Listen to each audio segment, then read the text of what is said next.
Praise the Lord, people of God. This is me, Sylvester Jacob, once again signing with you to bring the direct word of God. In today's time, today's crisis, many people are fearful, many people are scared, especially our Christian brothers and sisters. Many are scared looking at the present scenario. And many men of God are coming up with the prophecies that can scare people. I would advise you just two things, brothers and sisters. Do not scoff any prophecies. For the word of God says, 1 Thessalonians chapter 5 verse 20, do not scoff any prophecies. The second thing is that whether you agree with the man of God or you don't agree, whether you agree with his teaching, with his points, or you don't agree, just never criticize any man of God. Never ever. In today's time, I would advise you just never ever criticize any man of God. Even if they are wrong and you are right, just never ever criticize any man of God. So I'm here to give you one encouraging message, to share with you one encouraging prophecy. This prophecy is not of mine, but this prophecy is of a great man of God, Smith Wigglesworth. He's about to be supposed to raise around 29 dead people, and also in that he's supposed to raise his own dead wife. So he shared one prophecy, three things he shared during the end of his life. The three things are like this. The first thing he said, there will be a mighty greater healing revival in this world coming. The second thing he shared, a mighty faith revival is coming.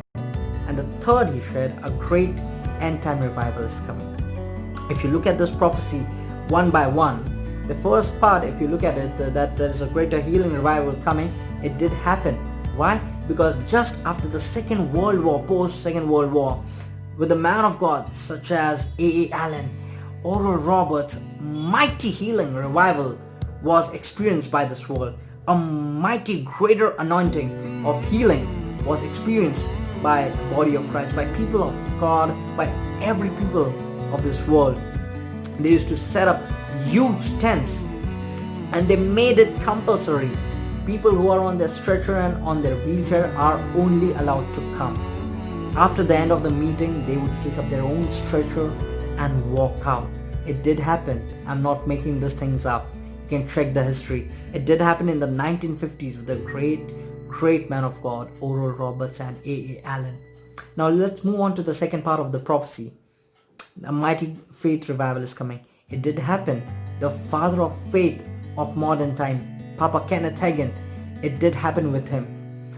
Papa Kenneth Copeland, yes, great man of God, mighty man of God.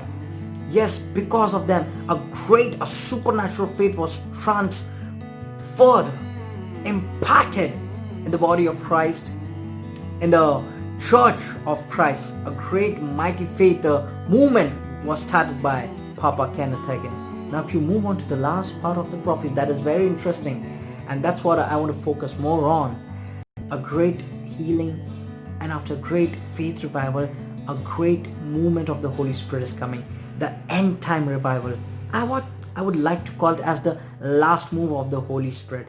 He said, mankind has never experienced such kind of a movement of Holy Spirit. The greatest revival mankind could ever witness. That move, that experience is coming in this world. Well, I believe it. Because after this COVID-19 ends, God would give one last chance before the rapture of the church. It would not make sense for God to come without giving one fair and square chance. Before the rapture of the church, that would be the last move of the Holy Spirit, where you can just imagine and think of every greatest revival you have ever seen, ever heard about. That greatest miracles, greatest things done by God will be very common in this last move of the Holy Spirit. Young children, 5-6 years old, will do mighty miracles, healing miracles, accurate prophecy, forensic prophecy, raising dead people. That's gonna happen with this end time great revival, the last move of the Holy Spirit. Before the rapture of the church, that would be the last move of the Holy Spirit. God would stretch out his hand and parts of the world and from everywhere, God would catch people, and those people will willingly surrender their hearts to God. Yes, it's gonna happen. I do believe that will be the last move of the Holy Spirit, and then the rapture of the church will happen. Yes, persecutions will come, tribulations will come, I do believe, but I would like to believe more on the last move of the Holy Spirit. Without it, the rapture of the church will not take place. I believe that. And you and me are called for this great end time revival, the greatest revival mankind has ever experienced. We are called for it. This lockdown is a time to equip for it, so that every servant of God can equip himself, because after that there won't be any time to even rest. We'll always be on the move. So this is a time to equip. This is a time to encourage ourselves, because we are going to witness a greatest revival inspired by Holy Spirit. We are not living in the worst time. We are living in the greatest time, the greatest revival, the final move of the Holy Spirit that we will see in action through us. That's the plan of the Holy Spirit. So that's my encouraging word to you, a prophecy that was given by Smith Wigglesworth.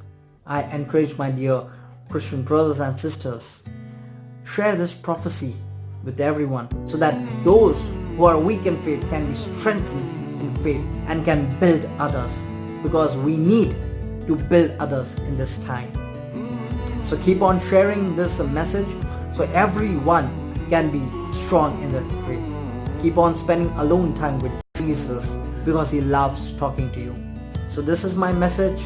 Till then, God bless you. Take care and keep spending alone time with Jesus. Thank you so much. God bless you all. Amen.